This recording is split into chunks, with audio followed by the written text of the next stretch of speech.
Good morning to all. आज हम शुरू कर रहे हैं वैल्यू ऑफ सप्लाई।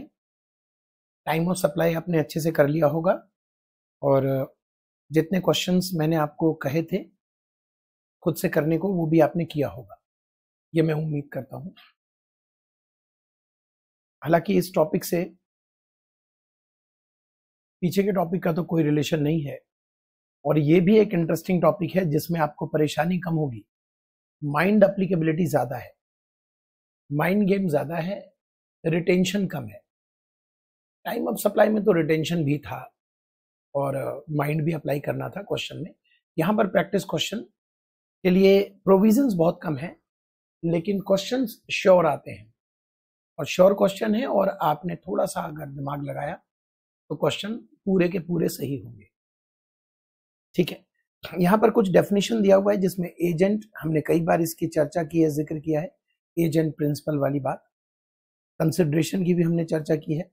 मनी का क्या मतलब है, चेक है, प्रोमिसरी नोट है, बिल ऑफ एक्सचेंज है, ड्राफ्ट है, ये सब मनी में आएगा। इसका क्या यूज है भी हम देखेंगे। रिसिपिएंट का मतलब और सप्लायर का मतलब हमने पहले भी पढ़ा हुआ है। ये हमारा सेक्शन 15। देखिए एक ही सेक्शन है हमारे पास 15, एक ही सेक्शन है 15 सबसेक्शन 1, 15 सबसेक्शन 2 और सबसेक्शन 3। सबसेक्शन 1 कहता है कि वैल्यू ऑफ सप्लाई जो लिया जाएगा वो होगा ट्रांजैक्शन वैल्यू। रीड करेंगे लेकिन अभी आपको एक ब्रॉड आइडिया देता हूं। सबसेक्शन 1 कहता है कि जिस वैल्यू पर डील हुआ, जिस वैल्यू पर ट्रांजैक्शन हुआ, वही है वैल्यू ऑफ सप्लाई। मतलब मैंने अगर आप फीस रखी है 20,000 लेकिन आपने मुझे 15,000 दिया और 15,000 पे ही मेरी डील हो गई, मैंने एक्सेप्ट कर लिया 15,000, तो 15,000 वैल्यू ऑफ सप्लाई है, ट्रांजैक्शन वैल्यू 15 है। मैंने प्रोडक्ट 10,000 का रखा है प्राइस, लेकिन मैंने उसको डिस्काउंटेड करके 6,000 पे बेचा, तो वैल्यू ऑफ सप्लाई जिस पर हम जीएसटी निकालते हैं, वैल्यू ऑफ सप्लाई का क्या मतलब है, जिस पर हम जीएसटी निकालते हैं। एंड डेफिनेटली आप भी समझते होंगे value of supply does not include GST. Value of supply में जीएसटी नहीं आना चाहिए, क्योंकि जीएसटी ही तो निकालेंगे, उस पर जीएसटी ही तो निकालेंगे।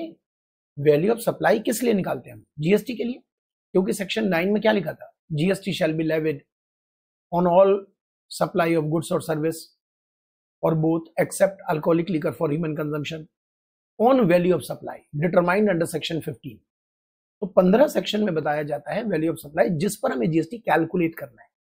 तो मान लीजिए कि मैंने 20,000 रुपए प्राइस रखा और आपने डील किया कि नहीं 20 नहीं 15। मैंने कहा चलो 15,000 प्लस 18% जीएसटी। आपने कहा ना जी 15 मतलब 15।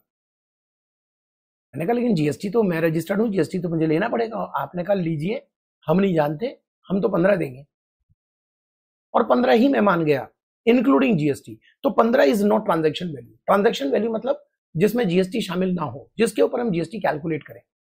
तो अगर ऐसी परिस्थिति आ गई तो 15,000 डिवाइडेड बाय 118 करें, क्योंकि 18% जीएसटी है मेरा, और फिर मल्टीप्लाई करेंगे अगर 100, तो आ जाएगा ट्रांजैक्शन वैल्यू जिस पर जीएसटी कैलकुलेट किया जाएगा। करेक्ट है? ठीक है। लेकिन सबसेक्शन 1 एक कंडीशन रखता है। सबसेक्शन 1 की शर्त यह है कि हम ट्रांजैक्शन वैल्यू को वैल्यू ऑफ सप्लाई मानेंगे। शर्त है 2। पहली शर्त है कि सप्लायर और रिसिपिएंट रिलेटेड नहीं होने चाहिए एक दूसरे के, मतलब रिलेटेड पर्सन नहीं होने चाहिए। और दूसरा, जो आपने प्राइस लिया है सिर्फ वही लिया है।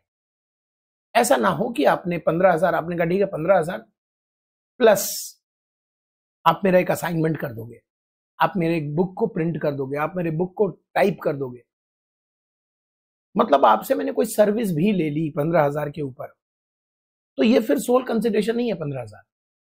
15,000 सोल प्राइस होना चाहिए, सोल कंसिडरेशन होना चाहिए। तो 2 शर्तें हैं। सबसेक्शन 1 कहता है value of supply of goods और सर्विस और both shall be the transaction value. यानी वैल्यू ऑफ सप्लाई क्या बन गया हमारा? टीवी। क्या बोलते हैं इसको हम? TV, transaction value, which is the price actually paid or payable for said supply, where supplier and recipient are not related party, and condition number 2, price is sole consideration for supply. ठीक है, अच्छा, subsection 1 ने ये कहा। Subsection 2 कहता है कि जो हमने टीवी की बात की है उसके अंदर TV shall includes A B C D E. उसमें अगर मान लीजिए ये इंक्लूड नहीं है तो आपको इंक्लूड करना पड़ेगा। अगर इंक्लूड है दैट इज ओके, अगर इंक्लूड नहीं है तो आपको इंक्लूड करना पड़ेगा। यानी हम कह रहे हैं हम सबसेक्शन 1 की ही सुन रहे हैं, लेकिन सबसेक्शन 2 सबसेक्शन 1 को सपोर्ट करता है। कहता है कि जो ट्रांजैक्शन वैल्यू आपको लेना है उसमें आप एक बारी चेक कर लीजिए कि निम्नलिखित चीजें जुड़ी हुई है ना, निम्नलिखित चीजें जुड़ी हुई है ना। और सबसेक्शन 3 कहता है कि ध्यान रखिएगा जो आपने टीवी लिया उसमें कहीं ये चीजें शामिल तो नहीं है, ये हमें नहीं चाहिए, ये हमें नहीं चाहिए। तो आपको बस इंश्योर कर रहे हैं, हो सकता है आपने नहीं रखा हो। ये 2 चीजें इसमें नहीं होनी चाहिए, 2 नहीं एक ही चीज है वैसे, डिस्काउंट, लेकिन हो सकता है आपने टीवी के अंदर डिस्काउंट को माइनस कर दिया हो, अच्छी बात है। अगर नहीं किया तो हम कर देंगे। तो सबसेक्शन 2 टीवी में 5 चीजों को जोड़ने की बात करता है। वो भी ऐसा नहीं कहता कि जोड़ो, वो कहता है जुड़ा हुआ होना चाहिए, चेक कर लो, अगर नहीं जुड़ा है तो जोड़ देंगे। और सबसेक्शन 3 कहता है कि टीवी में डिस्काउंट माइनस किया हुआ होना चाहिए, अगर नहीं किया हुआ है तो आप कर दीजिए माइनस। सबसेक्शन 4 कहता है कि where the value of supply cannot be determined under subsection 1, यानी कि 2 में से एक शर्त गड़बड़ हो गई है या दोनों शर्त गड़बड़ हो गई है। हो सकता है कि सप्लायर रेसिपिएंट रिलेटेड पार्टी है, या हो सकता है कि प्राइस इज सोल कंसिडरेशन नहीं है, price is not sole consideration. दोनों में से एक भी गड़बड़ हुआ तो सबसेक्शन 1 लगेगा नहीं। तो कहते हैं कि फिर जो वैल्यू है वो रूल के हिसाब से निकाला जाएगा। सबसेक्शन 4 कहता है कि वो वैल्यू जो है वो रूल के हिसाब से निकाला जाता है। और सबसेक्शन 1 कहता है कि देखिए 1 और 4 की लड़ाई भूल जाइए। कुछ ऐसे सप्लाई है जो सरकार नोटिफाई करके उसकी वैल्यू सरकार ही तय करती है, वैल्यू फिक्स्ड बाय रूल। इसमें हम ये नहीं बोल रहे आपसे कि सोल कंसिडरेशन था कि नहीं, रिलेटेड पार्टी है कि नहीं, ये सब बातें नहीं बोल रहे। नोटिफाइड सर्विस किए गए हैं कुछ, जैसे लाइफ इंश्योरेंस पॉलिसी में वैल्यू ऑफ सप्लाई क्या होगा, जैसे लॉटरी में वैल्यू ऑफ सप्लाई क्या होगा, जैसे सेकेंड हैंड गुड्स बेच रहे हैं उसमें वैल्यू ऑफ सप्लाई क्या होगा। सेकेंड हैंड गुड्स बेचने का मेरा काम है तो उसमें वैल्यू ऑफ सप्लाई को क्या लिया जाएगा। ऐसे ही और भी चीजें हैं, जैसे एयर ट्रेवल एजेंट की सर्विसेज में वैल्यू ऑफ सप्लाई क्या लिया जाएगा, जैसे फॉरेन एक्सचेंज में वैल्यू ऑफ सप्लाई क्या लिया जाएगा। तो ऐसे कुछ सप्लाईज सरकार ने नोटिफाई कर दिया है और कहा कि इसकी वैल्यू ऑफ सप्लाई न सबसेक्शन 1 से आएगा न 4 से आएगा, वो हमको देखने दीजिए, हम देख लेंगे किससे आएगा, उसके लिए अलग से रूल बनेगा। कंसिडरेशन दोबारा से यहां मेंशन कर दिया है, माफ कीजिए ऊपर तो था ही। जैसे देखिए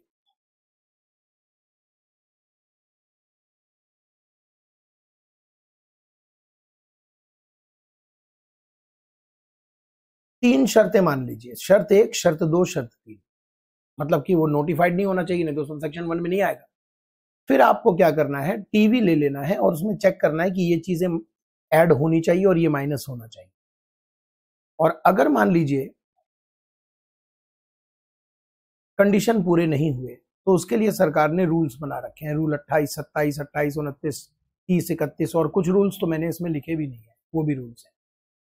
तो हम ऐसा कह सकते हैं, मजा आने वाला है, सुन लीजिए।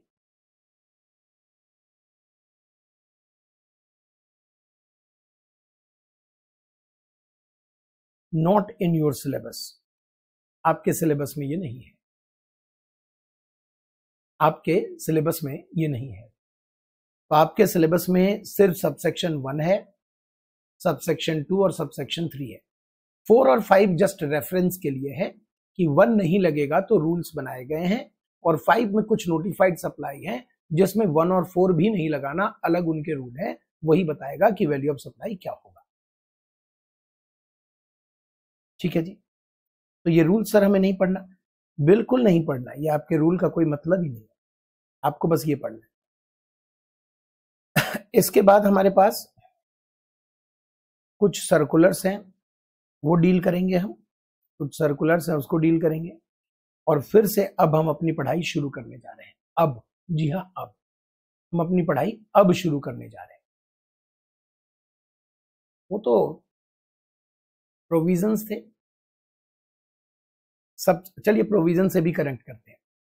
सबसेक्शन 1 क्या कहता है कि वैल्यू क्या लिया जाएगा, वैल्यू ऑफ सप्लाई क्या लिया जाएगा। सबसेक्शन 1 कहता है कि वैल्यू ऑफ सप्लाई क्या लिया जाएगा, प्राइस एक्चुअली पेड और पेबल फॉर सच सप्लाई, जिसको हम कहते हैं टीवी, ट्रांजैक्शन वैल्यू। दो कंडीशन है, supplier recipient are not related person और price is sole consideration. Related person आपको मैंने सप्लाई में डिटेल में पढ़ा दिया था, आपको याद हो तो। रिलेटेड पर्सन में सप्लाई में डिटेल में पढ़ा दिया था कि सब रिलेटेड पर्सन का मतलब है ऑफिसर, डायरेक्टर, फर्म एलएलपी का पार्टनर, एम्प्लॉयर, एम्प्लॉई, सप्लायर और रिसिपिएंट को कोई थर्ड पार्टी कंट्रोल करता हो, 25% और मोर ओनरशिप है तो, एक दूसरे को कंट्रोल करता हो, 50% से ज्यादा ओनरशिप है तो, सप्लायर रिसिपिएंट किसी थर्ड पार्टी के द्वारा डायरेक्टली इनडायरेक्टली कंट्रोल होता हो, और सेम फैमिली मेंबर, लेकिन फैमिली मेंबर में याद रखिएगा स्पाउस और चिल्ड्रन तो डिपेंडेंट इंडिपेंडेंट दोनों आएंगे, लेकिन parent, grand parent, brother, sister must be dependent. इसी से आप एक गलती कर बैठे थे, आपको याद होगा जब आप सप्लाई कर रहे थे तो वहां पर आपसे गलती हुई थी, जब आप सप्लाई कर रहे थे तो वहां पर आपसे गलती हुई थी। रिलेटेड पर्सन में जो आउटसाइड इंडिया से इंपोर्ट हम कर रहे थे और वहां पर ब्रदर वेल सेटल्ड था, तो वो मेरे रिलेटेड पर्सन में नहीं आएगा, क्योंकि brother, sister, parent, grand parent must be dependent, तभी होंगे रिलेटेड पर्सन। ठीक है, और सोल एजेंट हैं आप मेरे, दूसरे किसी और के एजेंट नहीं है, सोल डिस्ट्रीब्यूटर हैं, तो आप मेरे रिलेटेड पार्टी हो गए, रिलेटेड पर्सन हो गए। एजेंट का मतलब मर्केंटाइल एजेंट है, आरतिया है, फैक्टर एजेंट है, फैक्टर का ब्रोकर है, या डेल क्रेडर एजेंट है, ये सारे कई कितने भी प्रकार के एजेंट है वो सभी आते हैं इसमें। ठीक है, ओके, चलिए। और कंसिडरेशन का मतलब है मनी, मनी में क्या क्या आएगा वो सब हमने डिस्कस कर लिया, वो भी हमारे काम का नहीं है, ये हमारे काम का है। असली क्वेश्चंस आप कर पाएंगे इस डायग्राम को कवर करने पर। 15-1, 15-2 और 15-3, बस इतना कर लीजिए, साथ में थोड़े से सर्कुलर कर लीजिए। भाई साहब 1 घंटे के अंदर चैप्टर खत्म, और अगले 1 घंटे में प्रोविजंस के सारे क्वेश्चंस खत्म। क्वेश्चन इस बार फिर से करवाना पड़ेगा, जो न्यूमेरिकल है बड़ा वाला मैं ही करवाऊंगा, आप ट्राई करना, बड़ा इंटरेस्टिंग रहेगा। देखिए सबसेक्शन 1 में क्या लिखा था, अब आपको प्रोविजन से कनेक्ट करवाता हूं। सबसेक्शन 1 में लिखा था कि ट्रांजैक्शन वैल्यू को हम वैल्यू ऑफ सप्लाई मानेंगे। ओके, सबसेक्शन 2 कहता है कि देखिए TV he value of supply है, जस्ट मेक श्योर कि ये 5 चीजें इसके अंदर ऐड है या नहीं, अगर नहीं ऐड है तो आपको ऐड करना पड़ेगा। पहली चीज कहते हैं कि हर प्रकार का टैक्स जीएसटी को छोड़कर, जीएसटी को छोड़ दीजिए क्योंकि वो तो हमें कैलकुलेट ही करना है, कोई और टैक्सेस भी हो सकते हैं जो एक्स्ट्रा टैक्सेड हैं, दूसरे टैक्सेस हैं जो गुड्स के ऊपर लग सकते हैं, सर्विस के ऊपर लग सकते हैं, कोई दूसरे टैक्सेस भी अगर लग रहे हो, मैंने आपको सर्विस दी है, मैंने आपको गुड्स बेचा है, इसमें अगर मान लीजिए कोई और टैक्सेस लग रहे हों तो वो भी शामिल कीजिए। फॉर एग्जाम्पल मैंने आपको एक जमीन किराए पर दी, शादी ब्याह के लिए, शादी फंक्शन के लिए जमीन किराए पर दी,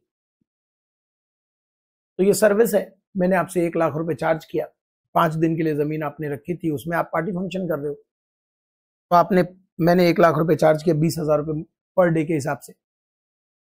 अब म्युनिसिपल कॉर्पोरेशन कहता है कि ये जो जमीन में आप शादी ब्याह का काम कर रहे हैं, इसमें बहुत गंदगी फैलेगी, इसकी साफ सफाई म्युनिसिपैलिटी को करना पड़ेगा, एक्स्ट्रा बर्डन, एक्स्ट्रा इफेक्ट लगेगा, तो हम आपसे कुछ चार्जेस भी लेंगे। हम आपसे मान लेते हैं कि 5,000 रुपए म्युनिसिपल टैक्स के नाम पर लेंगे, अगर आपने ये किराए पर दिया तो 5,000 रुपए हम लेंगे, एक्स्ट्रा चार्जेस लेंगे, म्युनिसिपैलिटी लगा देंगे। तो मैंने रिसिपिएंट से कहा, बिकॉज मैं द ओनर ऑफ लैंड, भाई 1 लाख रुपए तो मेरे रेंट है, 5,000 रुपए म्युनिसिपैलिटी वाले के भी देने पड़ेंगे। तो 5,000 म्युनिसिपैलिटी को वो दे रहा है, 1 लाख रुपए मुझे दे रहा है। ट्रांजैक्शन वैल्यू क्या होगा, ये सेक्शन कहता है ट्रांजैक्शन वैल्यू 1,05,000 है। कहीं अगर 5,000 आपने ऐड नहीं किया हो तो भैया कर लो। आप अगर गुड्स बेच रहे हो, सर्विस बेच रहे हो, उसमें किसी भी प्रकार का टैक्स लग रहा है जीएसटी को छोड़कर, उसमें किसी भी प्रकार का टैक्स लग रहा है जीएसटी को छोड़कर, तो भैया उसे शामिल जरूर करो। तो लिखा है any taxes, duties, cess, fees, charge levied under any law for the timing in force other than this act, other than state GST act, other than UT GST act, other than IGST act, इनको छोड़ दीजिए तो वो सारा का सारा उसमें लगेगा, सारे टैक्सेस उसमें शामिल होंगे। Point number B, point number B कहता है any amount that supplier is liable to पे।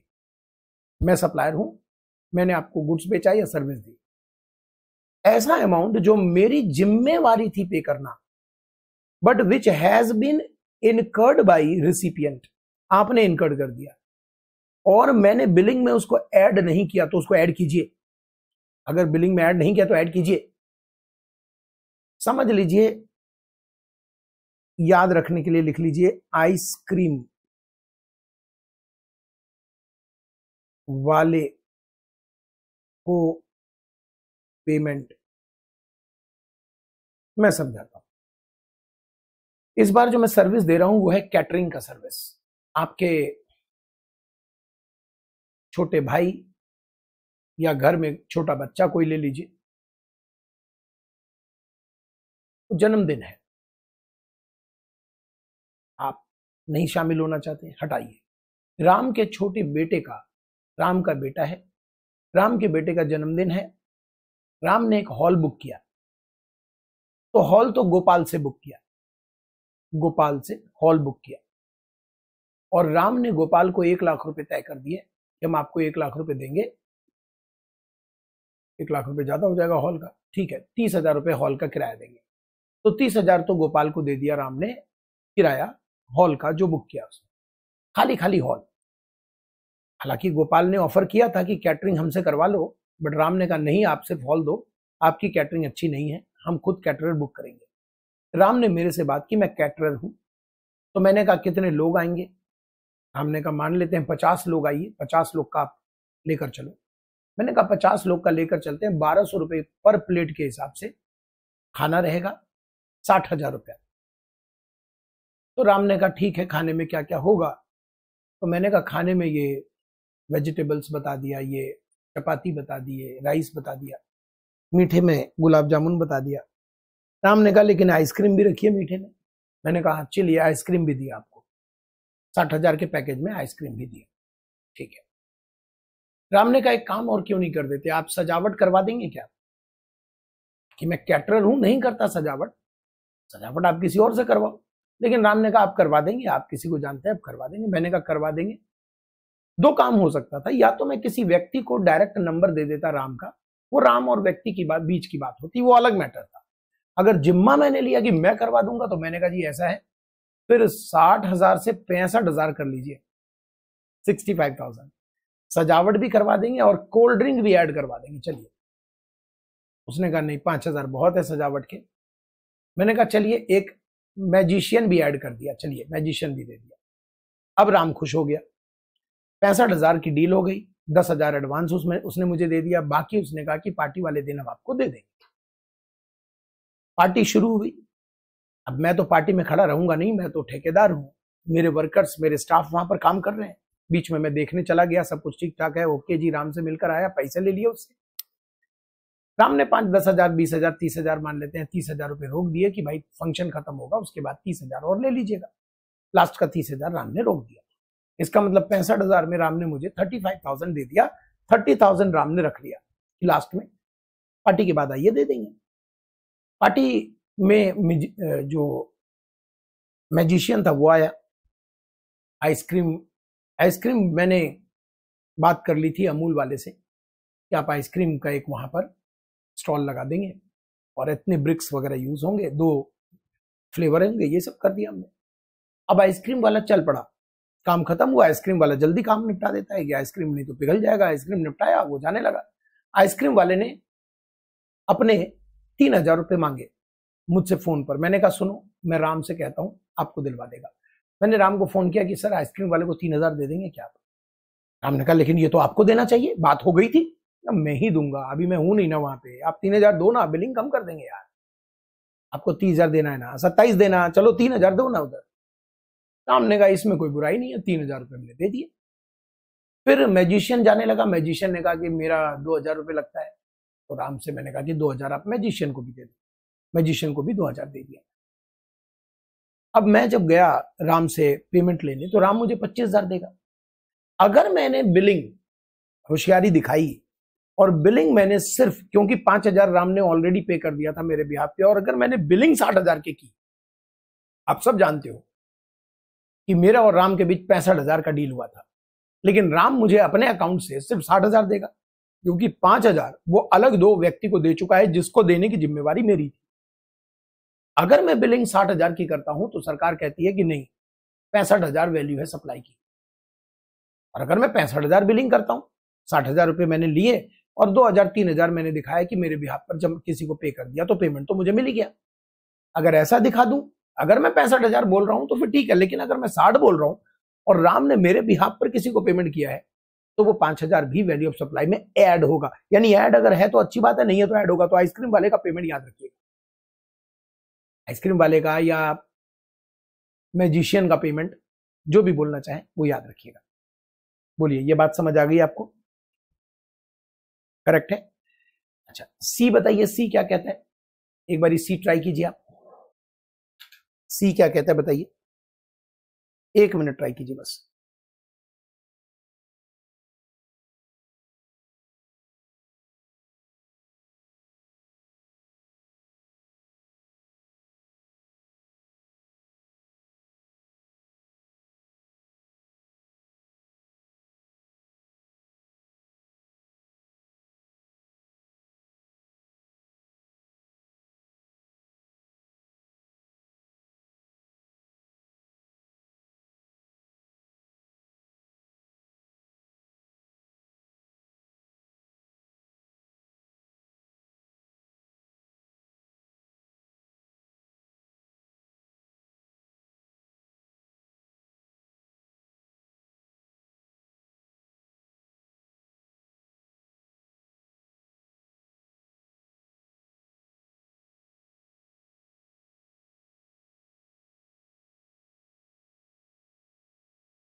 चलिए, किया ट्राई आपने?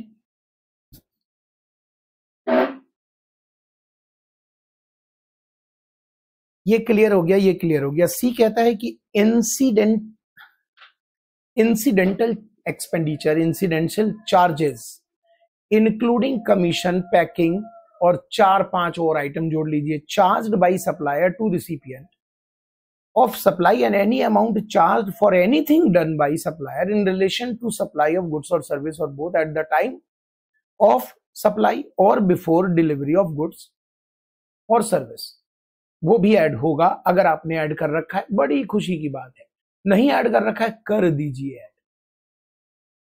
मतलब समझाओ सर।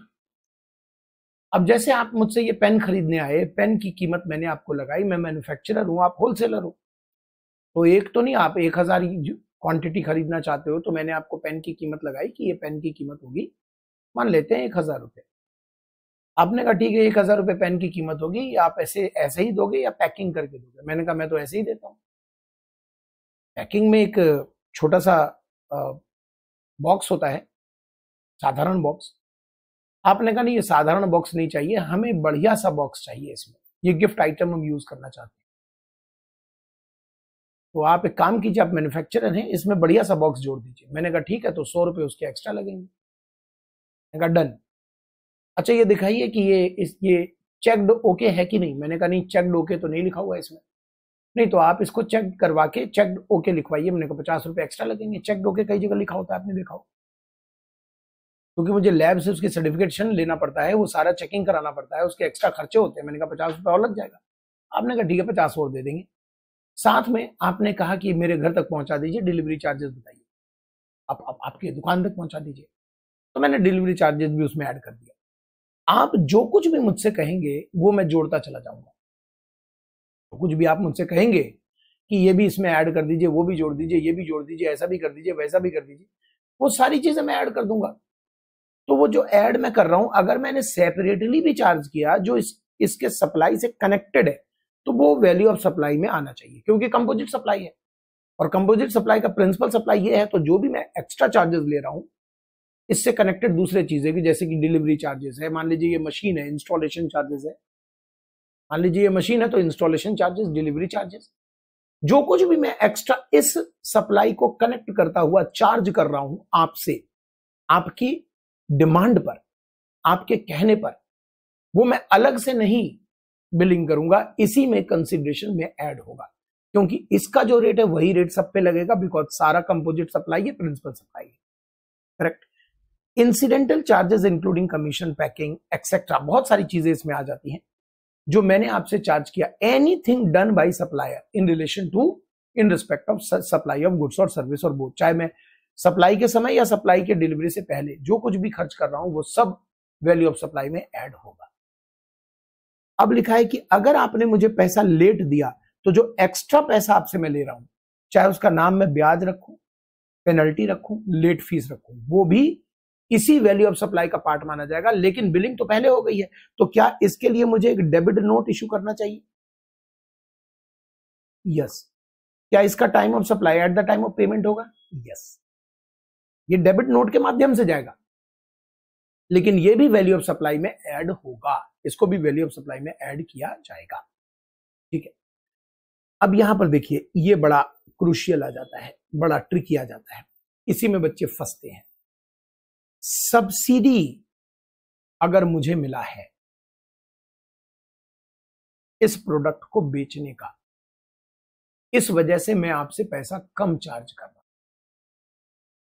सब्सिडी एडजस्ट करने के बाद मैं आपको 800 रुपए में ये चीज बेच रहा हूं, वैसे मैं बता दूं कि मुझे इसके 200 रुपए की सब्सिडी मिली है, और सब्सिडी का एडजस्टमेंट मैंने किया है, सब्सिडी कंसीडर्ड करके मैं 800 में बेच रहा हूं, 200 की सब्सिडी मिली है, तो वैल्यू ऑफ सप्लाई कहते हैं 1000 होगा, वैल्यू ऑफ सप्लाई कहते हैं 1000 होगा। लेकिन ये सब्सिडी प्राइवेट सब्सिडी होनी चाहिए, सरकारी सब्सिडी नहीं होनी चाहिए। अगर गवर्नमेंट की सब्सिडी है, फिर आप जो चार्ज कर रहे हो, मतलब सब्सिडी को हटाकर जो चार्ज कर रहे हो, वही वैल्यू ऑफ सप्लाई है। लेकिन अगर प्राइवेट सब्सिडी है, एनजीओ सब्सिडी है, सरकारी सब्सिडी नहीं है, तो सब्सिडी को भी वैल्यू ऑफ सप्लाई में ऐड करना पड़ेगा। सब्सिडी को एडजस्ट करके अगर मैं बेच रहा हूं, सीधी बात समझिए, 1000 की चीज बेचने वाला हूं मैं, मुझे अगर कोई एनजीओ कह रहा है कि 200 रुपए की सब्सिडी दूंगा, आप बच्चों को स्कूल बैग, कोई भी स्कूल आप लगा लीजिए, सरकारी स्कूल है, प्राइवेट स्कूल है, एनजीओ मुझे आया ऑफर करने कि मैं, आपका बैग 1000 का है, आप इन सभी बच्चों को 800 में बेचिए, 200 की सब्सिडी मुझसे लीजिए, तो मैं स्कूल के बच्चों की जो बिलिंग करूंगा वो 800 की बिलिंग करूंगा, क्योंकि 200 मुझे सब्सिडी मिल रहा है। सरकार कहती है आप 1000 पे जीएसटी देंगे, आपको 200 कोई और दे रहा है ना, आप 1000 पे जीएसटी देंगे। लेकिन अगर ये सब्सिडी सरकार दे रही है, फिर ऐड मत कीजिएगा, फिर 800 पे जीएसटी देना है। तो सरकार अगर सब्सिडी देगी तो ऐड नहीं होगा, सरकार नहीं देगी सब्सिडी, एनजीओ वगैरह कोई और सब्सिडी देगा तो ऐड होगा। यहां तक क्लियर है? याद रखिएगा, ये सब्सिडी, हम कौन सी सब्सिडी की बात कर रहे हैं? जो प्राइस से कनेक्टेड है। एक ऐसी भी सब्सिडी होती है जो प्राइस से कनेक्टेड नहीं होती, उसका कोई ट्रीटमेंट नहीं होता, उसे ना वैल्यू में जोड़ना है ना घटाना है, क्योंकि वो तो अलग चीज हो गई। भाई मैं रिमोट एरिया में अगर फैक्ट्री लगाता हूं, सरकार मुझे 5 करोड़ की सब्सिडी देती है, तो ये सब्सिडी किसी मेरे प्रोडक्ट के प्राइस से लिंक नहीं है, मेरे प्रोडक्ट के प्राइस से लिंक नहीं है, तो इस 5 करोड़ का ट्रीटमेंट ना ऐड होगा ना घटेगा, कुछ होगा ही नहीं इसका ट्रीटमेंट, क्योंकि इसको हमने एडजस्ट भी नहीं किया होगा, इसका कोई ट्रीटमेंट भी नहीं होगा। जो प्राइस से लिंक्ड है उस सब्सिडी का ट्रीटमेंट है। अगर सरकार मुझे देती है तो सब्सिडी को घटाने के बाद की वैल्यू लेनी है, और अगर एनजीओ मुझे देता है तो सब्सिडी को ऐड करने के बाद की वैल्यू लेनी है। देखने में कितना सिंपल लगता है, लेकिन क्वेश्चन में आपको यह पता करना कठिन हो जाएगा कि सब्सिडी को घटाने के बाद की वैल्यू दी गई है क्वेश्चन में, या जो अभी सब्सिडी को नहीं घटाया है। यह पकड़ना बड़ा ट्रिकी होता है। देखेंगे, यह था 5 आइटम जो जोड़ने वाला है। असली परेशानी इसी में है, घटाने वाला आइटम आसान है। ठीक है, यहां तक हो गया जी। एक्सप्लेनेशन में कुछ नहीं लिखा हुआ है कि for the purpose of this section amount of subsidy shall included in value of supply of supplier who receive subsidy. ये भी एक बात है, इसमें भी एक लफड़ा है। अगर सब्सिडी डायरेक्ट रिसिपिएंट को मिल गया तब आप वैल्यू में ऐड मत कीजिए, क्योंकि वैल्यू में घटा भी नहीं होगा। नहीं समझे?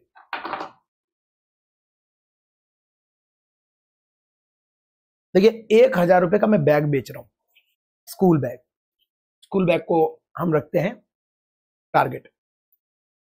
1,000 का स्कूल बैग मैं बेचता हूं बना के। स्कूल बैग 1,000 रुपए बहुत हो गया ना, हम कर दें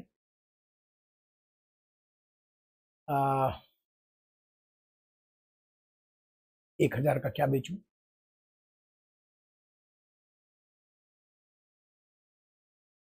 नोटबुक, जो कॉपी है ना, कॉपी नोटबुक का प्राइस है 100 रुपया, मोटी है 100 रुपया। अब ये नोटबुक मेरे पास एनजीओ आया कि भाई साहब इस इलाके में जितने भी सरकारी स्कूल है,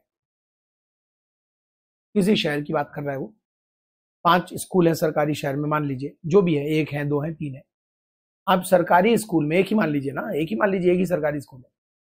एनजीओ मेरे पास आए कि सरकारी स्कूल के सभी बच्चों को आप ये नोटबुक 100 में ना बेचें, आप 60 में बेचें, 40 की सब्सिडी हमसे लीजिए, आप 60 में बेचें। ऑब्वियसली 100 रुपए का है, अगर 40 वो मुझे देगा तो मैं 60 में बिलिंग करूंगा। तो मैंने वो जो नोटबुक है उसकी बिलिंग की है 60 रुपए की। हालांकि इस पे जीएसटी आता नहीं है, मैं जानता हूं, लेकिन फिर भी आपको समझाने के लिए डिस्कस कर रहा हूं। 60 रुपए की बिलिंग की, 40 की सब्सिडी मुझे एनजीओ ने दी, वैल्यू ऑफ सप्लाई होगा 100। अगर ये सब्सिडी मुझे एनजीओ ना देकर सरकार देती तो वैल्यू ऑफ सप्लाई होता 60। ये क्लियर हो गया? अब एक और चीज है, मान लीजिए मैं 100 में ही बेच रहा हूं और जो एनजीओ मेरे से नहीं, डायरेक्ट स्कूल से कांटेक्ट कर रहा है कि हम आपको पर बच्चे की सब्सिडी 40 रुपए दे देंगे। स्कूल ने मुझसे नोटबुक खरीदा, मैंने बिलिंग 100 रुपए की और एनजीओ ने रिसिपिएंट को डायरेक्ट दे दिया सब्सिडी, तो क्या फिर मैं उसको भी ऐड करूं क्या? वो तो एडेड ही है, मुझे तो सब्सिडी मिली ही नहीं। ये तो तब की बात है जब मुझे मिले, जब सप्लायर को सब्सिडी मिले उसकी बात है। तो एक for the purpose of this subsection, subsidy का मतलब है जो सप्लायर को मिल रहा है। रिसिपिएंट को अगर डायरेक्ट सब्सिडी आप देने लगे तो मैं वैल्यू थोड़ी घटा के बेचूंगा, फिर तो मैं पूरी वैल्यू अपनी लूंगा ना भाई। आप डायरेक्ट उनको पैसा दे रहे हो, मैं क्यों वैल्यू घटाऊं? वो तो जुड़ा ही रहेगा ना, उसको फर्दर फिर और थोड़ी जोड़ देंगे सब्सिडी से। बोलिए, इसका डायग्राम बनाया है, अब देखिए किसको कितना समझ आता है। ये हुआ हमारा 5 चीजें ऐड करने वाली बात। पहले इसके डायग्राम पर कंट्रोल करते हैं। आइए, subsection 1, subsection 2, value of supply shall include 1 any tax, duty और सेस एक्सेप्ट जीएसटी और TCS under income tax act. ये भी एक नई चीज, ये सर्कुलर के द्वारा जोड़ी गई है। ये बताता हूं कैसे। जैसे कि राम ने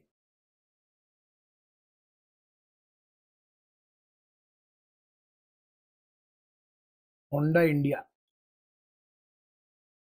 से कार खरीदी, कार है 15 लाख की और 15,000 इसमें ऐड हो जाता है टीसीएस, तो 15,15,000 रुपए राम पे करेगा। अगर आप ध्यान से देखें तो ट्रांजैक्शन वैल्यू है 15,15,000, लेकिन हमें इसमें टीसीएस ऐड नहीं होने देना है।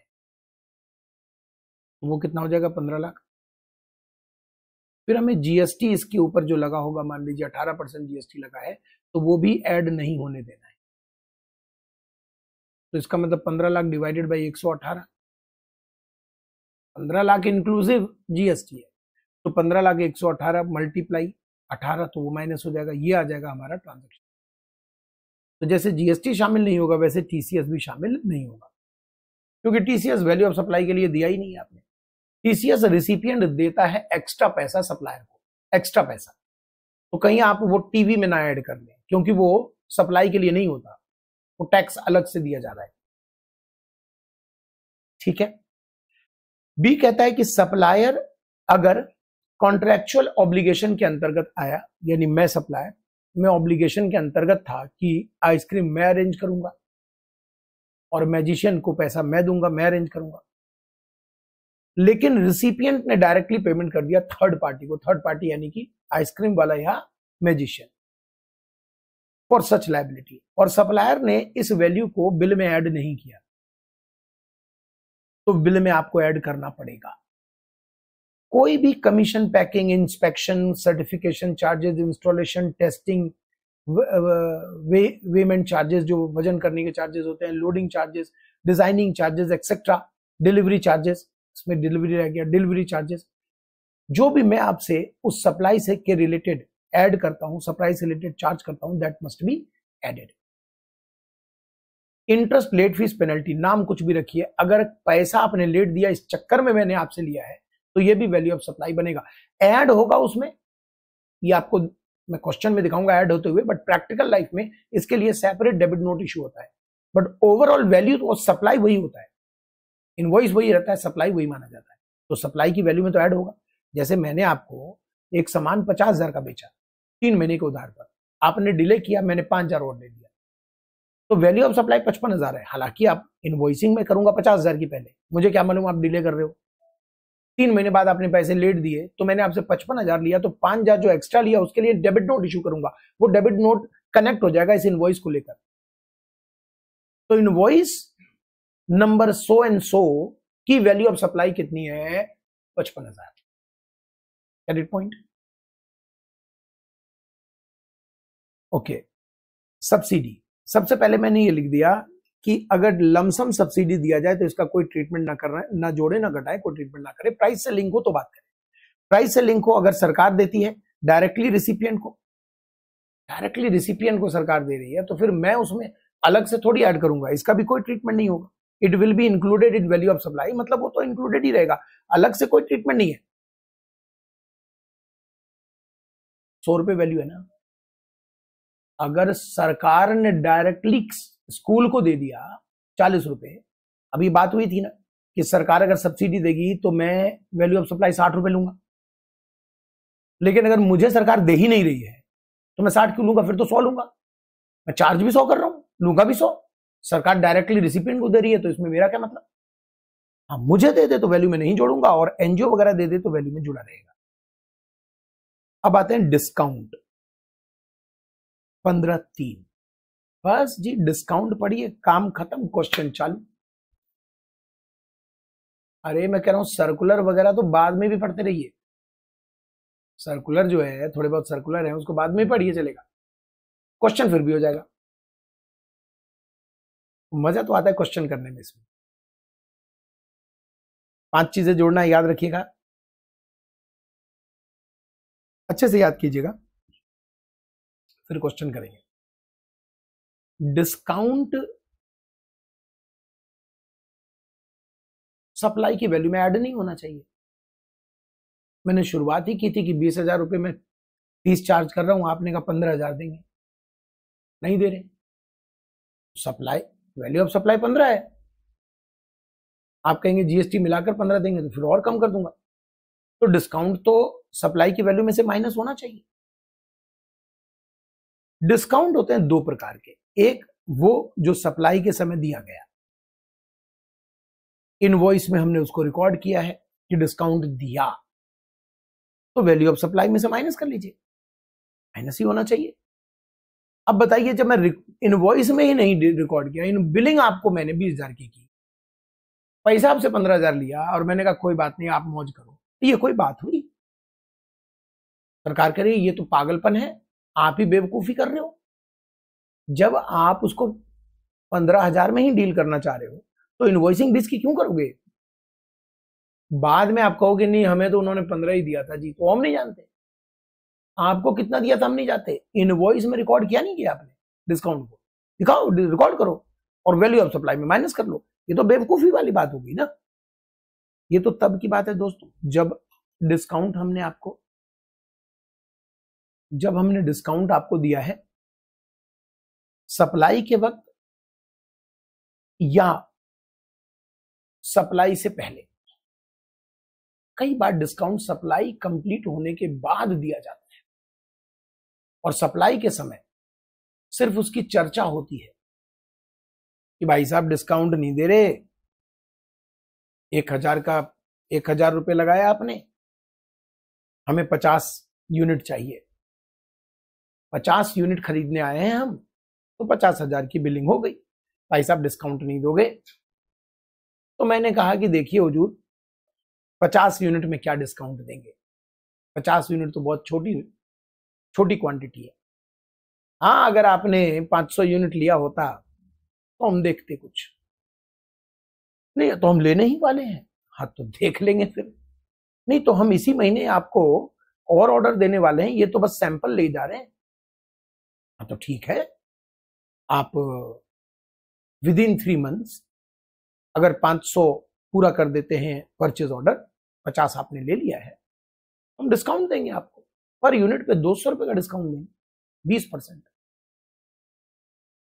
अब ये अभी हमने डिस्काउंट दिया नहीं, हमने 50,000 की बिलिंग की आपको, अभी बिलिंग हमने 50,000 की, लेकिन उसमें सब्जेक्ट मैटर डाल दिया, यानी हमारे आपके बीच अनुबंध में यह है कि अगर 3 महीने के अंदर आपका परचेज ऑर्डर 500 क्वांटिटी को टच कर जाएगा तो हम सभी क्वांटिटी पर 20% का डिस्काउंट देंगे। फिलहाल तो आप 1,000 के रेट से ले जाइए, 50 यूनिट 50,000 रुपए निकालिए।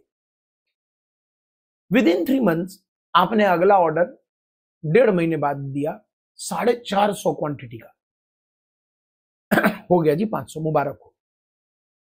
अच्छा तो पहले तो मैं जो 450 क्वांटिटी की बात करूं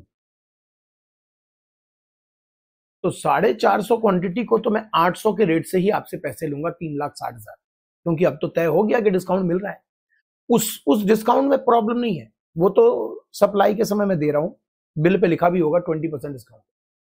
लेकिन जो पीछे मैंने 50,000 की बिलिंग कर दी, मुझे उस पे भी तो 10,000 का डिस्काउंट देना है, वो तो आप लेंगे। तो क्या जो पीछे मैंने 1.5 महीने पहले जो सप्लाई किया है, जो जिसकी बिलिंग 50,000 है, जिसका ट्रांजैक्शन वैल्यू 50,000 है, क्या उसमें से 10,000 कम किया जाएगा जो मैंने बाद में आपको डिस्काउंट दिया? आंसर है यस। 3 शर्तें पूरी होनी चाहिए। सप्लाई के वक्त ये तय था यानी अग्री थे, हम जानते थे कि ऐसा हो सकता है। कंडीशन नंबर 2, आप जो डिस्काउंट 10,000 की दे रहे हो वो उस इनवॉइस से लिंक कर सकते हो कि किस इनवॉइस का डिस्काउंट है?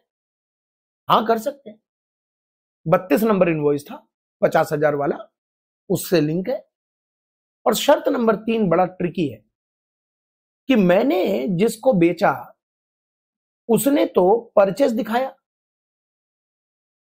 अब 50,000 रुपए का इनवॉइस मैंने उनको दे दिया था, 50,000 के इनवॉइस पर 12% जीएसटी है, यानी उन्होंने मुझे 56,000 रुपए दिए थे। ऐसा तो नहीं कि 6,000 का आईटीसी वो ले चुके, नहीं समझ आया?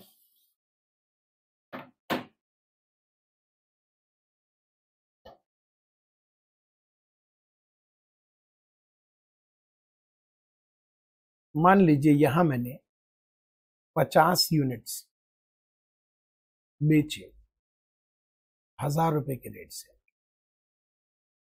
20% फ्यूचर डिस्काउंट कंडीशन डाल दिया, तो मैंने जो आपकी इनवॉइसिंग की वो तो मैंने वैल्यू ऑफ सप्लाई लिखा है 50,000, 12% जीएसटी, टोटल 56,000। बायर ने जो 6,000 उसने जीएसटी पे किया वो आईटीसी ले चुका।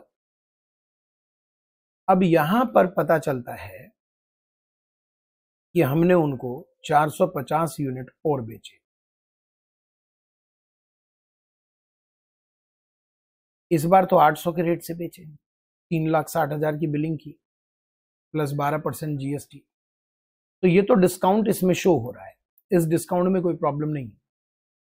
लेकिन अब वो मुझे इसका भी डिस्काउंट मांगेगा। इसका डिस्काउंट हम कैसे देंगे? क्रेडिट नोट इशू करके। तो यहां हम क्या इशू करेंगे? Credit note. ये बिल नंबर है 32। तो क्रेडिट नोट में हम लिखेंगे कि बिल नंबर, इनवॉइस नंबर 32 के लिए हमने इशू किया है 10,000 का क्रेडिट नोट। तो वैल्यू ऑफ सप्लाई अब ये वाला जो बन जाएगा वो 40,000 हो जाएगा 50 के जगह पर। सरकार को मुझे 40,000 पे जीएसटी देना है। मैंने भी हो सकता है जीएसटी 50,000 पे सरकार को जमा करा दिया हो, तो आने वाले समय में मैं इसको एडजस्ट कर सकता हूं जीएसटी रिटर्न में, इसका नियम है। लेकिन 50 के जगह 40,000 वैल्यू होगी, इसकी 3 शर्तें हैं। एक तो सप्लाई के समय नोन होना चाहिए, मालूम होना चाहिए कि मैं आपको डिस्काउंट दे रहा हूं, ठीक। दूसरा, जो क्रेडिट नोट मैं इशू करूं कि 10,000 का क्रेडिट नोट इशू कर रहा हूं, वो इनवॉइस से लिंक होना चाहिए, ठीक।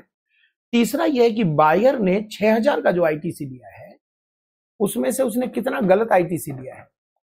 720 का गलत आईटीसी लिया है। तो जब मैं ये क्रेडिट नोट इशू करूंगा तो बायर यहां पर 720 का आईटीसी रिवर्सल करेगा 720 का। 720 कैसे आया? 50,000 की जगह 40,000 की वैल्यू हुई, तो 40,000 की वैल्यू का जीएसटी कितना होता है 12% के हिसाब से? 4,800। 4,800 1200 होगा ना, 20% है, सॉरी।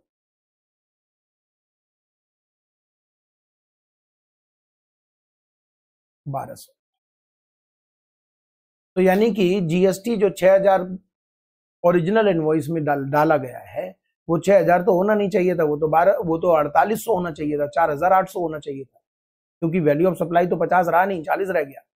तो जीएसटी भी सरकार को मिलना चाहिए 4,800। तो क्या बायर ने आईटीसी रिवर्सल किया है 1,200?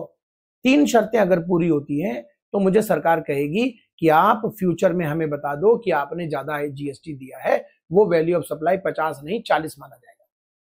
लेकिन उसके लिए 3 शर्तें हैं। एक, सप्लाई के वक्त मालूम होना चाहिए कि फ्यूचर में हम डिस्काउंट देंगे।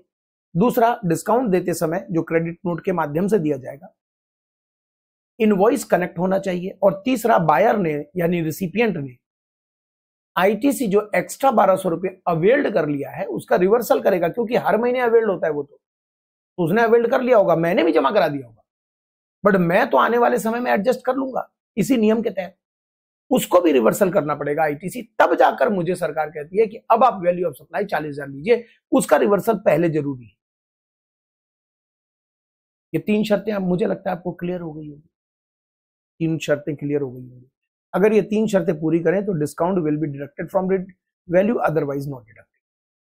अब ये जो तीसरी शर्त है वो बहुत ट्रिकी शर्त है, कॉम्प्लिकेटेड है।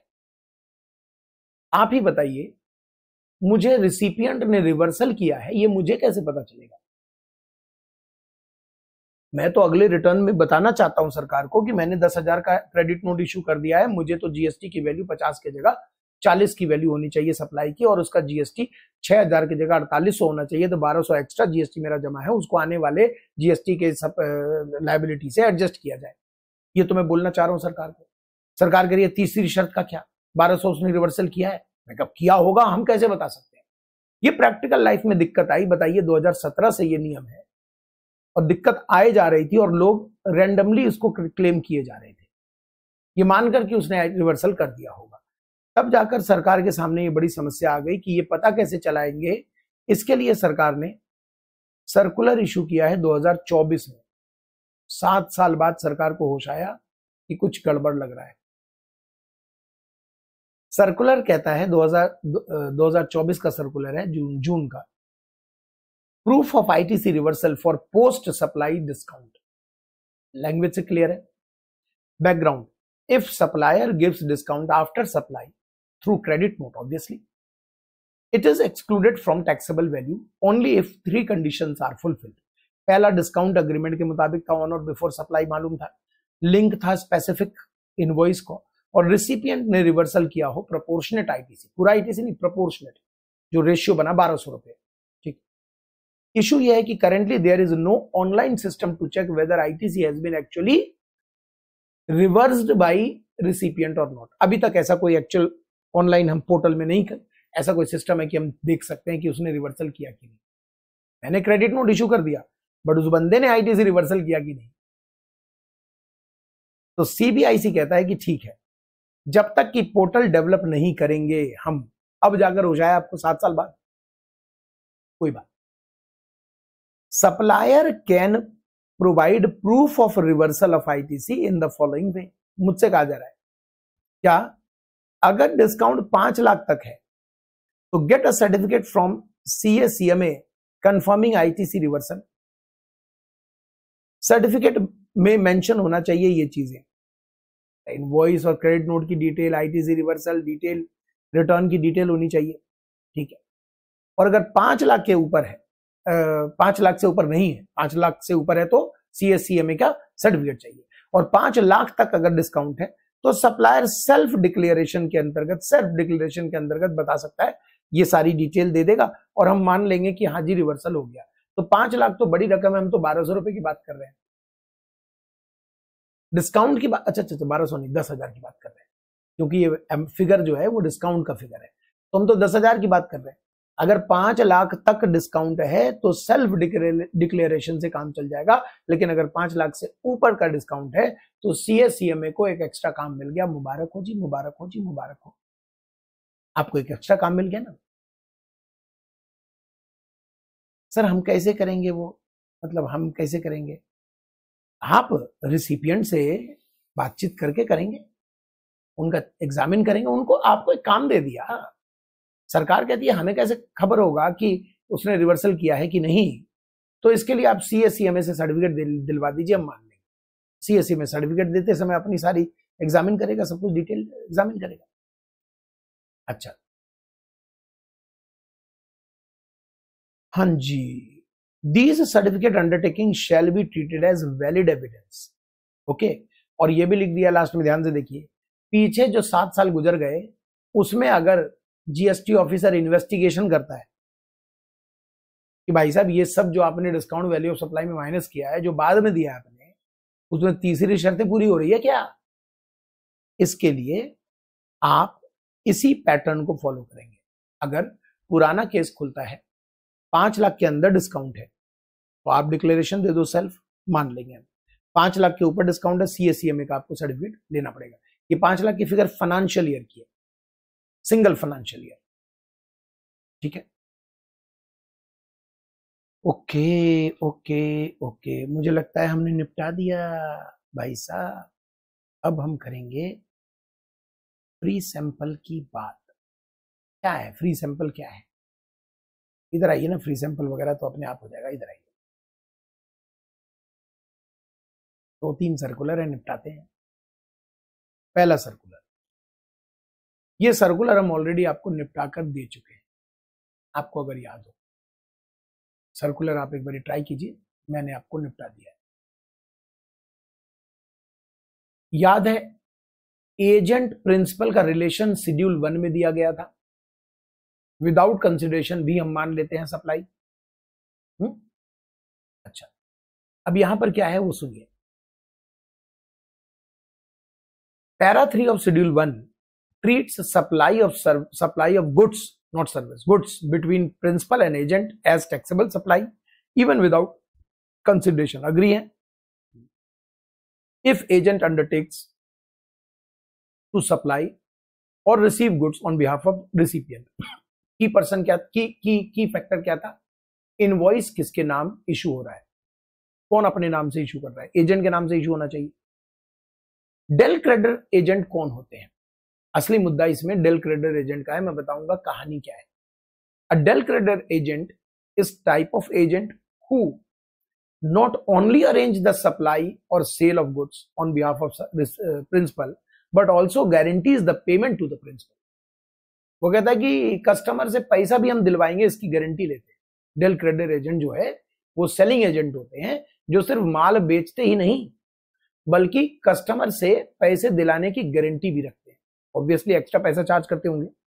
To ensure timely payment, del credit agent में give short term credit to the buyer. कई बार क्या होता है कि मैं डेल क्रेडिट एजेंट हूं और राम प्रिंसिपल है मेरा, मैं राम का माल बिकवा रहा हूं, गोपी है कस्टमर, तो मैंने राम का माल बिकवा दिया, गोपी को बिकवा दिया, साथ में प्रिंसिपल को मैंने गारंटी भी दिलवाई कि आपका पैसा डूबेगा नहीं, हम है ना बैठे हुए, उसका एक्स्ट्रा चार्जेस ले रहे हैं। तो कई बार गोपी को मैंने खुद उधार दे दिया कि भैया तू पैसा दे दे समय पर। तो कई बार क्या होता है कि हम आपको शॉर्ट टर्म क्रेडिट लोन दे देते हैं, ठीक है। पे द सप्लायर यानी प्रिंसिपल फर्स्ट, देन रिकवर, फिर बाद में हम आपसे ब्याज रिकवर करेंगे, क्योंकि आपको लोन दिया तो आपसे ब्याज भी रिकवर करेंगे, उधर से हम कमीशन भी खाएंगे। व्हेन डज डीसीए, डीसीए मतलब del credit agent, fall within para 3 agent scope? Answer है यस। व्हेन डीसीए अपने नाम पर अगर इनवॉइस इशू करेगा, अपने नाम पर इनवॉइस इशू करेगा तो माना जाएगा कि डीसीए जो है वो एजेंट है पैरा 3 ऑफ शेड्यूल 1 का। Hence supply between principal and DCA is taxable under para 3। और अगर मैंने इनवॉइस इशू किया डायरेक्ट प्रिंसिपल के नाम पे, then DCA is only facilitating, not supplying the goods, no taxable supply between principal and agent। ये principal agent की deal हो रही है, उसका डिस्कशन है। Scenario 1, DCA is not agent, मतलब आप कंफर्म कर लीजिए कि दो केस बनेंगे, डीसीए में डीसीए एजेंट भी हो सकता है, नहीं भी एजेंट हो सकता है। मतलब ये हुआ कि मान लीजिए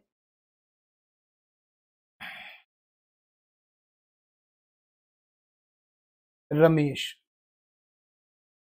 डीसीए है,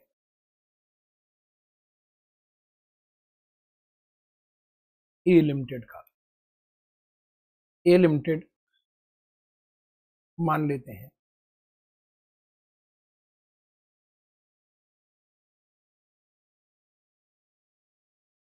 प्रिंसिपल है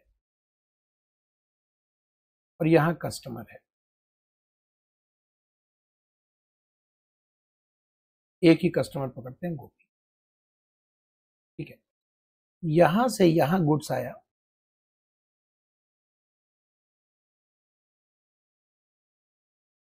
यहां से यहां गुड्स आया।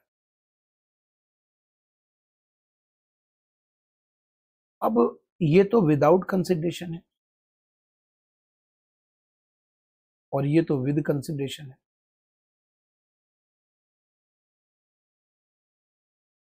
कस्टमर पे कर रहा है,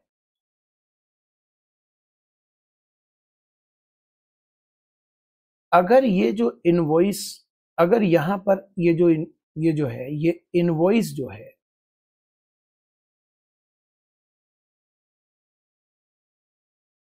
in the name of DCA,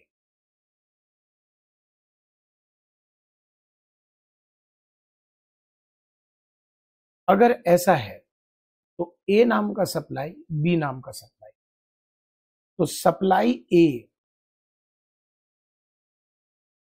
taxable supply है,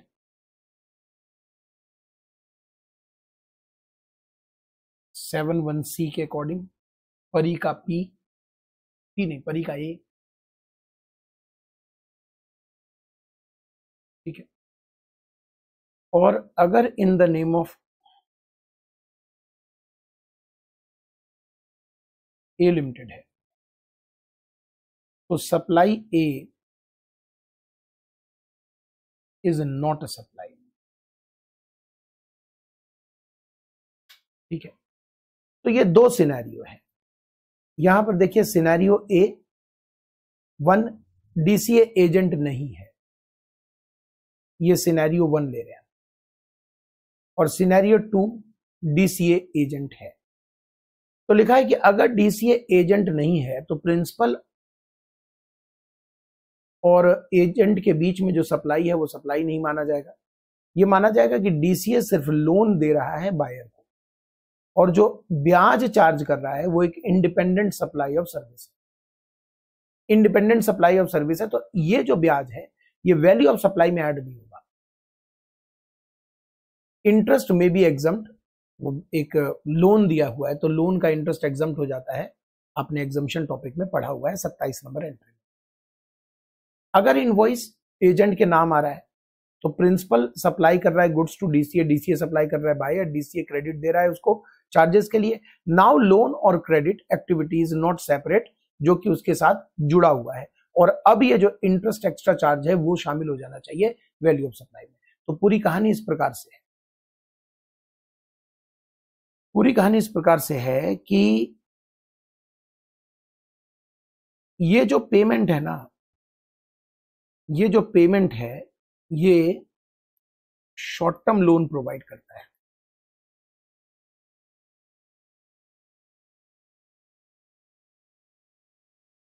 इसका जो ब्याज है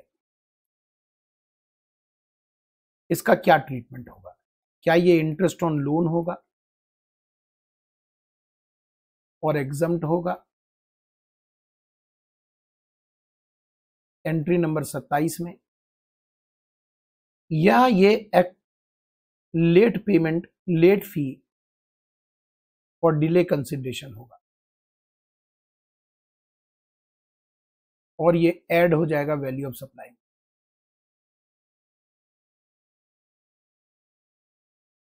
दो ट्रीटमेंट है। जवाब क्या है?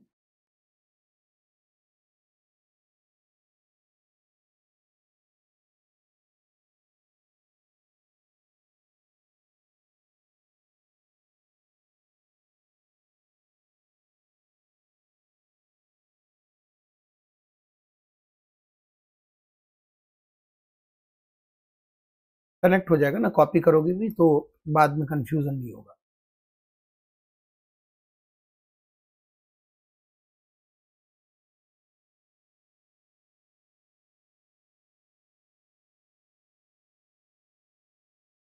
ठीक है, कनेक्ट कर रहा हूं मैं।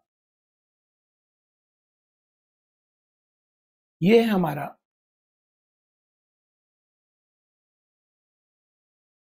सिनेरियो 1।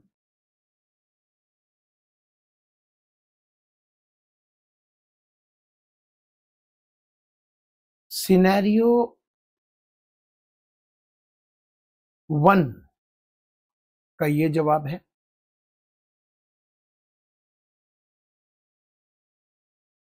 और सिनेरियो 2 का ये जवाब है। एक बार चेक कीजिएगा तो करेक्ट। ये है असली बात इस पूरे। लीजिए एक फाइनल क्लैरिटी भी है, ये आप पढ़ना चाहो पढ़ सकते हो। अगर इनवॉइस इशू कर रहा है प्रिंसिपल के नाम, इनवॉइस इशू हो रहा है डीसीए के नाम, डीसीए के नाम इनवॉइस इशू है तो वो एक्स्ट्रा इंक्लूडेड होगा, और नहीं तो वो अलग सेपरेट एक इंडिपेंडेंट सप्लाई है, जो ये इंडिपेंडेंट सप्लाई है। अगर सिनेरियो 1 की बात करें तो scenario 1 is the independent supply. Ramesh एक लोन दे रहा है कस्टमर, लोन, उसका ब्याज एग्जम्प्ट है। लेकिन अगर रमेश अपने नाम ही इनवॉइस इशू कर रहा है, ऑब्वियसली जब रमेश अपने नाम इनवॉइस इशू कर रहा है और उस पैसे के लिए एक्स्ट्रा चार्ज कर रहा है तो वो लेट पेमेंट हो गया, तो वैल्यू ऑफ सप्लाई में ऐड होना चाहिए। आप इसको और मंथन करना। नेक्स्ट सर्कुलर कहता है कि फ्री गिफ्ट और सैंपल अगर दिया गया, supply without consideration is not supply unless covered under schedule 1। Schedule 1 में अगर परी के पी में कवर्ड है तब तो हो ही जाएगा। यानी कि ये जो फ्री सैंपल हम आपको दे रहे हैं, ये जब हमने खरीदा था उसका अगर मैं आईटीसी ले चुका हूं, फ्री सैंपल गिफ्ट बांटते हैं ताकि आप एडवर्टाइजमेंट हो सके, लोगों को डायरी बांट दी, बहुत सारी कैलेंडर बांट दिया, कुछ चीजें गिफ्ट कर दी, तो वो जो हमने खरीदी है धंधे में, जो हमने धंधे में फ्री बांटा है ना भैया 0 पे, तो जो हमने धंधे में खरीदा है, अगर वो खरीदते समय मैंने आईटीसी लिया होगा, जो कि पागल थोड़ी मैं लूंगा, जब मैं सोच रहा हूं कि इसको आगे फ्री बांटना है तो मैं आईटीसी क्यों लूंगा उसका। तो अगर मैंने आईटीसी लिया है तब तो मैंने फ्री बांटा, तो वैल्यू ऑफ सप्लाई है। और चूंकि यहां पर कंसिडरेशन नहीं है तो वो रूल से डिसाइड होगा इसका आंसर। लेकिन जनरल केस में क्या होता है कि जो फ्री गिफ्ट वगैरह मैं बांटता हूं वो जब मैं खरीदूंगा तो ऑब्वियसली उसका आईटीसी नहीं लूंगा। ये एक अलग डिस्कशन हो गया। बाय वन गेट वन में क्या होता है, by one get one basically आप कंपोजिट सप्लाई बना सकते हो, मिक्स सप्लाई बना सकते हो। आपको सेल प्रमोशन के लिए ऐसा हम करते हैं, by one get one, by one get one. तो बाय वन गेट वन अगर मैं कहूं तो आपको चेक करना पड़ेगा कि जो चीज मैं मिलाकर दे रहा हूं वो कंपोजिट है कि मिक्स है, और उसके हिसाब से आपको डिसाइड करना पड़ेगा नेचर ऑफ सप्लाई। मतलब क्या हुआ, मैंने कहा जी सूट के साथ आपने कपड़ा खरीदा, सूट खरीदा, तो सूट के साथ sherwani free, by one get one, ये लो तो ये फ्री। तो हम इसे कंपोजिट माने या मिक्स माने, ये हमें देखना पड़ेगा। ऑब्वियसली मिक्स है, क्योंकि सूट और शेरवानी का कोई कनेक्शन नहीं है, तो ये मिक्स हो गया।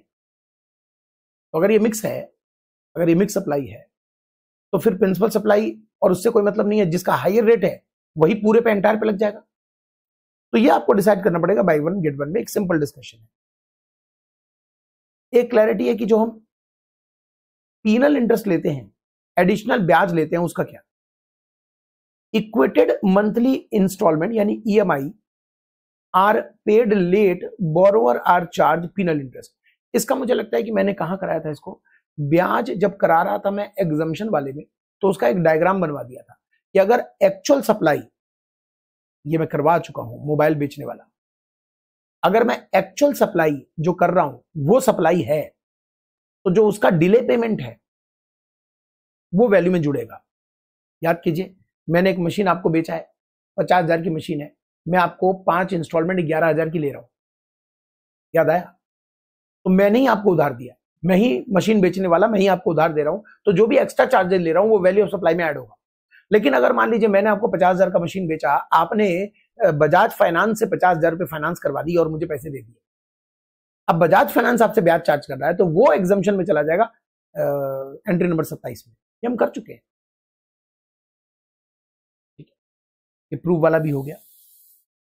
लीजिए आगे मैंने इसके फ्री सैंपल को दोबारा से यहां पे मेंशन कर दिया, जो बाय वन गेट वन है उसको दोबारा मेंशन कर दिया, पीरियोडिकल मेंशन कर दिया। याद है आपको डोनेशन मैंने पढ़ाया था जब मैं सप्लाई एग्जम्पशन पढ़ा रहा था एनजीओ का, एनजीओ के एग्जम्पशन को मैं बता रहा था कि जब डोनेशन दिया जाए किसी स्पेसिफिक डायरेक्शन के साथ, तब वो कंसीडरेशन बन जाता है। यहां पर डोनेशन अगर दिया जाता है अपना नाम डिस्प्ले कराने के लिए कि फला फला ने 10 लाख का डोनेशन दिया, और वो फला फला एक इंसान है, वो एक व्यापारी नहीं है, तो सरकार कहती है कि इसे हम सप्लाई नहीं मानेंगे, इसे हम कंसीडरेशन नहीं मानेंगे। लेकिन अगर वो व्यापारी है, राम ज्वेलर ने इस मंदिर के निर्माण में 2 लाख रुपए दिए, सरकार कहती है प्रचार की सर्विस है, ये प्रचार की सर्विस में डालो, इस पे जीएसटी लगाओ। एनजीओ कह रहा है जी हमें तो डोनेशन मिला है, डोनेशन नहीं है, ये कंसीडरेशन है, तुम प्रचार कर रहे हो इनका।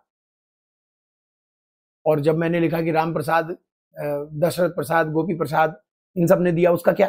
हाँ, ये व्यापारी थोड़ी है, इनका अगर तुम नाम डिस्प्ले कर रहे हो तो सिर्फ इसलिए ताकि लोग धर्म के काम में बढ़ चढ़कर हिस्सा लें। लेकिन व्यापारियों का अगर तुम कर रहे हो तो उनका ब्रांडिंग कर रहे हो, दोनों में फर्क है। तो लिखा हुआ है कि अगर डोनेशन नेम डिस्प्ले के लिए लिया जाए और कमर्शियल गेन हो इससे, तो ये treated as supply, value of supply यानी डोनेशन अमाउंट। और अगर सिर्फ इसलिए है ताकि अवेयरनेस जग सके जनता में, तो कोई बात नहीं। ये भी बड़ा अच्छा है इंश्योरेंस वाला। ये तो मैंने आपको बता ही दिया कि ये सब चीजें आपके कोर्स का पार्ट नहीं है, नॉट फॉर एग्जाम।